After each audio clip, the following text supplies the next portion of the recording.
죽음을 각오한 19세 소년, 해병대가 되다. 저는 윤태식입니다.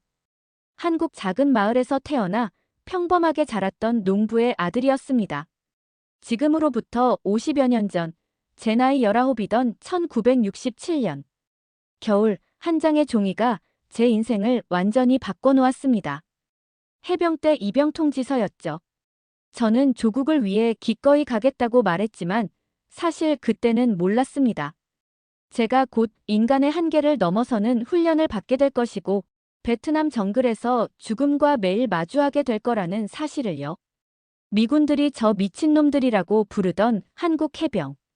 베트콩이 가장 두려워하던 ROKMC. 그곳에서 저는 사람이 아닌 다른 존재가 되었습니다. 오늘 저는 그 누구에게도 말한 적 없는 이야기, 한국 해병대의 진짜 모습을 들려드리려 합니다. 본 영상은 스토리를 재구성한 이야기입니다.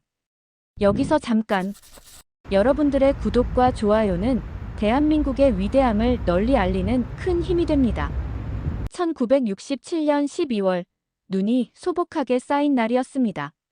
논둑에서 내년 농사 준비를 하고 있을 때 아버지가 저를 불렀습니다. 손에는 낯선 서류 한 장이 들려 있었죠. 태식아, 이게 왔다. 아버지의 목소리는 무겁게 가라앉아 있었습니다. 손에 들린 것은 해병대 입영 통지서였습니다. 베트남 파병 물량이 늘어나면서 농촌 청년들에게도 징집령이 내려진 거였죠. 아버지, 괜찮습니다. 나라가 부르면 가야죠. 저는 씩씩하게 대답했습니다. 하지만 집 안 분위기는 장례식장처럼 무거웠습니다. 특히 어머니는 밥상을 차려놓고 한 숟가락도 드시지 못했죠. 입대 전날 밤 어머니가 제 방으로 찾아오셨습니다. 손에는 하얀 무명천으로 만든 곶갈이 들려 있었습니다. 이것 좀 머리에 써보렴. 어머니의 손이 떨리고 있었습니다. 곶갈을 제 머리에 얹으면서 어머니는 마지막으로 당부하셨습니다. 태식아, 살아서 돌아와라. 그것만 지키면 된다. 그날 밤 저는 잠을 이룰 수 없었습니다. 창문 너머로 보이는 달은 유난히 밝았고 제가 곧 가게 될 미지의 세계에 대한 두려움과 궁금증이 밤새 저를 괴롭혔습니다. 다음 날 새벽 온 가족이 나와 배웅했습니다. 아버지는 무거운 침묵으로, 어머니는 눈물로, 동생들은 호기심 어린 눈빛으로요. 버스에 오르면서 뒤돌아보니 고향 마을이 아침 햇살에 반짝이고 있었습니다. 그때는 몰랐습니다. 제가 다시 돌아올 때는 완전히 다른 사람이 되어 있을 거라는 것을요. 포항 해병 교육대에 도착한 첫날, 저는 제가 어디로 온 건지 의문이 들었습니다. 인간을 훈련시키는 곳이 아니라 인간을 괴물로 만드는 곳 같았으니까요. 너희들은 이제부터 사람이 아니다. 해병이다. 알겠나? 첫 번째 교관의 고함은 귀를 찢을 듯 했습니다. 그리고 그때부터 지옥이 시작됐죠. 새벽 4시 기상, 밤 10시 취침. 그 사이 우리는 쉬지 않고 움직였습니다. 50kg 배낭을 메고 하루 40km 행군, 진흙탕에서의 포복 훈련, 영하의 기온에서 바다 훈련까지. 매일 누군가는 쓰러졌고 의무실로 실려갔습니다. 해병은 물러서지 않는다. 해병은 포기하지 않는다. 교관들은 계속해서 이 말을 우리 머릿속에 주입시켰습니다. 그리고 그렇게 6주가 지나자 놀랍게도 우리의 몸과 정신은 변해 있었죠. 30kg 장비를 메고도 10km를 달릴 수 있게 되었고 밤중에도 단 5초 만에 완전 무장을 할 수 있었습니다. 훈련 말미에 특별 과정이 있었습니다. 생존 훈련이었죠. 산속에 버려져 먹을 것도 마실 것도 없이 3일을 견뎌야 했습니다. 저는 나무 껍질을 씹고 이슬을 받아 마셨습니다. 그리고 마지막 날 누군가 등 뒤에서 칼을 들고 기습하는 훈련까지 했죠. 훈련 마지막 날 박 교관이 제게 다가왔습니다. 얼굴은 험악했지만 눈빛은 따뜻했죠. 윤태식, 넌 괜찮은 놈이야. 하지만 명심해라. 앞으로 넌 총알이 날아오는 쪽으로 달려가게 될 놈이야. 그게 해병이다. 그 말이 제 가슴에 깊이 새겨졌습니다. 저는 그날 밤 처음으로 제가 뭔가 특별한 존재가 되어가고 있다는 느낌을 받았습니다. 해병이라는 이름에 죽음도 두려워하지 않는 전사로요. 베트남에 도착한 날은 1968년 5월이었습니다. 습도 90%가 넘는 공기는 숨쉬기 힘들 정도였고 땅에서는 열기가 물결처럼 피어올랐습니다. 다낭 공항에 내리자마자 저는 ROKMC 청룡부대에 배치됐습니다. 첫날부터 느낌이 달랐습니다. 미군들이 우리 부대를 바라보는 눈빛이 특이했거든요. 경계와 경외가 섞인 그런 눈빛이었습니다. 저 친구들이 한국 해병대야. 사이코들이지. 하지만 정글에서는 그들만큼 믿을 수 있는 동맹이 없어. 미군 소대장 존슨 중위가 자기 부하들에게 하는 말을 우연히 들었습니다. 그때는 이게 무슨 뜻인지 몰랐죠. 첫 임무 브리핑에서 하정우 상사님이 우리에게 말씀하셨습니다. 우리는 전진만 배웠다. 후퇴는 없다. 적을 만나면 물러서지 않고 진격한다. 알겠나? 다른 나라 부대들은 적과 마주치면 일단 엄폐하고 지원을 요청했지만 우리는 달랐습니다. 우리는 돌진했죠. 그게 한국 해병대의 방식이었습니다. 정글에 첫 정찰을 나간 날 저는 왜 베트콩들이 한국 해병을 두려워하는지 알게 됐습니다. 우리는 6시간 동안 단 한 번의 휴식도 없이 정글을 수색했고 적의 흔적을 발견하자마자 즉시 추적에 나섰습니다. 빠르고 조용하고 무자비했죠. 그날 저녁 미군 기지로 돌아오는 길에 옆에서 걷던 미군 병사가 말했습니다. 당신들은 도대체 어떤 훈련을 받은 거죠? 인간이 저렇게 움직일 수 있다는 게 믿기지 않아요. 저는 그저 웃기만 했습니다. 그들에게는 말할 수 없었으니까요. 포항 해병 교육대에서 우리가 어떤 훈련을 받았는지를요. 베트남 정글은 생지옥이었습니다. 습도는 항상 90%를 넘었고 해충과 뱀은 우리의 일상적인 적이었죠.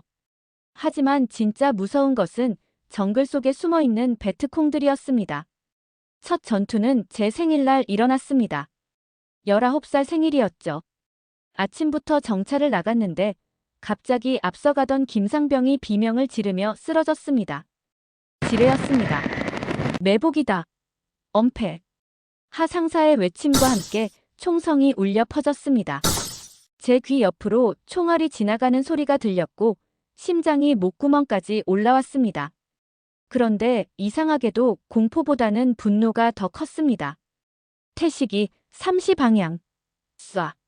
저는 반사적으로 방아쇠를 당겼습니다. 정글 속에서 그림자처럼 움직이던 베트콩 한 명이 쓰러졌습니다. 제가 처음으로 사람을 죽인 순간이었죠. 그런데 예상과 달리 죄책감이 들지 않았습니다. 단지 저 아니면 나라는 생각만 있었을 뿐입니다. 전투는 20분 만에 끝났습니다. 우리 쪽은 김상병이 지뢰로 전사했고 2명이 부상했습니다. 베트콩은 6명이 사망했죠. 수습해. 우리가 데리고 간다.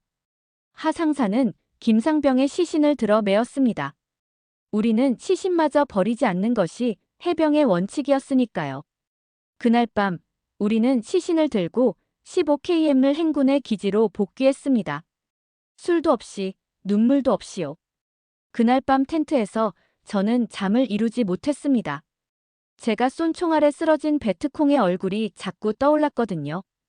그는 저와 비슷한 또래로 보였습니다. 인간이 인간을 죽이는 이 행위는 어떻게 정당화되는 걸까? 그 질문에 대한 답을 찾지 못한 채 저는 베트남의 이슬을 맞으며 새벽을 맞이했습니다. 시간이 흐르면서 저는 점점 더 진짜 해병이 되어갔습니다. 하루 18시간 정글 수색은 일상이 되었고 60kg 무게의 장비를 메고도 빠르게 움직일 수 있었죠. 때로는 물 한 컵으로 하루를 버텨야 할 때도 있었습니다. 하지만 한국 해병대의 진짜 무서운 점은 사기였습니다. 어떤 상황에서도 우리는 무너지지 않았습니다. 적의 수가 우리보다 3배 많아도 보급이 끊겨도 부상자가 생겨도 말이죠. 1968년 8월의 어느 무더운 오후, 우리 소대는 퀴논 지역의 정글에서 순찰 중이었습니다. 갑자기 전방에서 총성이 울렸고 우리보다 먼저 간 이소대와 교전이 벌어졌다는 연락이 왔습니다. 그들은 베트콩 30여 명에게 포위된 상태였습니다. 우리가 가서 구한다. 하 상사의 명령은 단순했습니다. 우리는 즉시 행동에 옮겼습니다. 정글 속을 뛰어 이소대의 위치로 향했고 후방에서 베트콩을 기습했습니다. 격렬한 교전 끝에 우리는 이소대를 구출했지만 오 중사님이 심각한 부상을 입으셨습니다. 태식이, 너와 민수가 오 중사님을 데리고 가라. 저와 민수는 오 중사님을 들것으로 만들어 메고 기지로 향했습니다. 15km 거리를 쉬지 않고 걸어야 했죠. 도중에 민수도 탈진했지만 저는 그를 일으켜 세웠습니다. 해병은 포기하지 않는다. 우리가 오 중사님을 살릴 수 있어. 우리가 기지에 도착했을 때 미군 의무대의 맥도웰 중령은 믿기지 않는다는 표정이었습니다. 이건 기적이군요. 15km를 이런 부상자와 함께 걸어왔다니. 한국 해병이 아니었다면 불가능했을 겁니다. 그 말을 들으며 저는 처음으로 제가 특별한 부대에 속해 있다는 사실을 실감했습니다. 우리는 단순한 군인이 아니었습니다. 우리는 해병이었고 그것은 다른 의미였습니다. 맥도웰 중령이 나중에 하 상사에게 말했던 것을 우연히 들었습니다. 이들이 없었다면 전선은 이미 무너졌을 겁니다. 한국 해병대는 이 전쟁의 숨은 영웅입니다. 1968년 10월 우리 부대에 특별작전 명령이 내려왔습니다. 짜빈동 지역의 베트콩 거점을 공격하라는 것이었죠. 정보에 따르면 적은 2,000명, 우리는 400명. 숫자만 보면 자살 임무였습니다. 작전 회의에서 미군 자문관 토마스 소령은 명백하게 반대했습니다. 이건 무모한 작전입니다. 철수를 권고합니다. 그러나 우리 부대장 김성수 중령님은 단호했습니다. 대한민국 해병은 죽을지언정 물러서지 않는다. 우리는 이 작전을 수행한다. 그날 밤 하 상사가 저를 따로 불렀습니다. 태식아, 내일 특별 임무를 맡겨야겠다. 임무는 위험했습니다. 베트콩 진지 후방으로 단독 침투해 그들의 탄약고를 폭파하는 것이었죠. 성공 확률은 30% 미만이었습니다. 할 수 있습니까? 예, 상사님. 해내겠습니다. 그날 밤 저는 부모님께 마지막 편지를 썼습니다. 내일 살아남지 못할 수도 있다는 걸 알았기 때문입니다. 다음 날 새벽 작전이 시작됐습니다. 부대의 정면 공격이 시작되고 저는 혼자 정글을 통해 적진 후방으로 침투했습니다. 5시간의 긴장된 이동 끝에 저는 적의 탄약고를 발견했습니다. 경비병을 조용히 제압하고 수류탄 3개를 설치했습니다. 3, 2, 1. 폭발과 함께 하늘이 붉게 물들었습니다.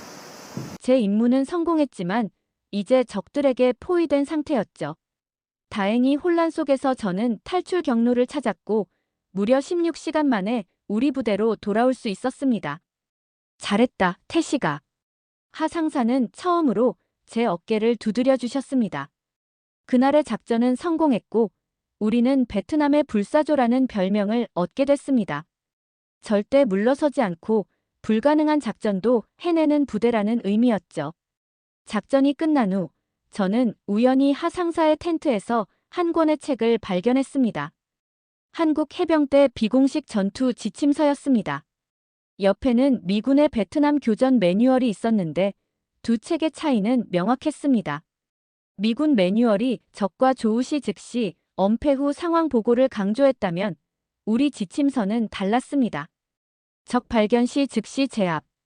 사격은 반드시 급소를 노려라. 시신 근처에 접근하지 마라. 그것은 살아있는 적이다. 총은 반만 믿어라. 진짜 믿을 건 너 자신뿐이다.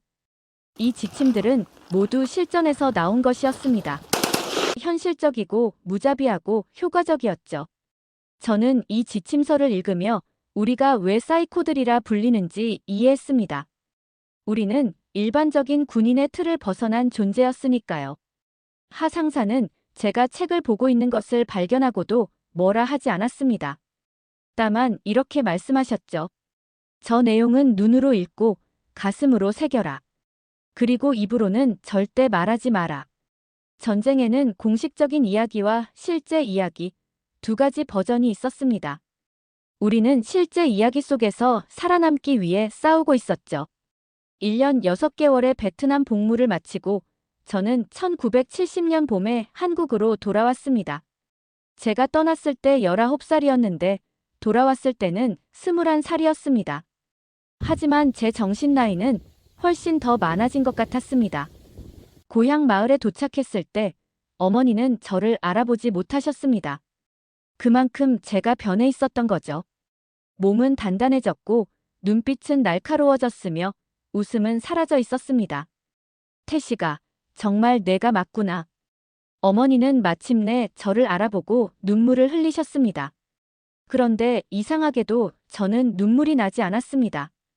아마도 베트남에서 모든 눈물을 다 흘려버린 것 같았습니다. 사람들은 제게 전쟁 이야기를 해달라고 조르곤 했습니다. 하지만 저는 아무 말도 하지 않았습니다. 말할 수 없었죠. 어떻게 베트남의 지옥 같은 날들을 평화로운 이곳에서 이야기할 수 있겠습니까? 다만 매달 한 번씩 서울로 올라가 국립묘지를 찾았습니다. 그곳에는 제 소대장이셨던 하정우 상사님이 누워 계셨습니다. 마지막 작전에서 저를 살리시고 전사하셨거든요. 상사님, 저 왔습니다. 묘비 앞에서 경례를 올리며 저는 참전 당시 하 상사님이 하셨던 말씀을 떠올렸습니다.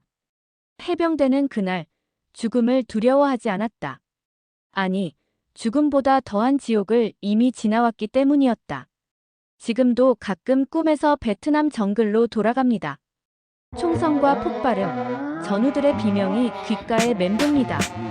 그럴 때마다 저는 깨어나 창밖을 바라봅니다.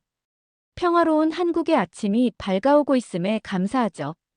베트남에서 돌아온 우리 해병들은 많은 말을 하지 않습니다. 우리가 겪은 일들은 말로 표현할 수 없기 때문입니다. 다만 조용히 살아가며 평화의 소중함을 누구보다 깊이 이해하고 있을 뿐입니다. 지금 제 나이 70이 넘었지만 저는 여전히 해병입니다. 한 번 해병은 영원한 해병이니까요. 그리고 베트남의 정글에서 단련된 그 정신은 제 남은 인생의 나침반이 되었습니다. 우리는 물러서지 않는다. 그것이 대한민국 해병대의 정신이었고 지금도 변함없는 진실입니다.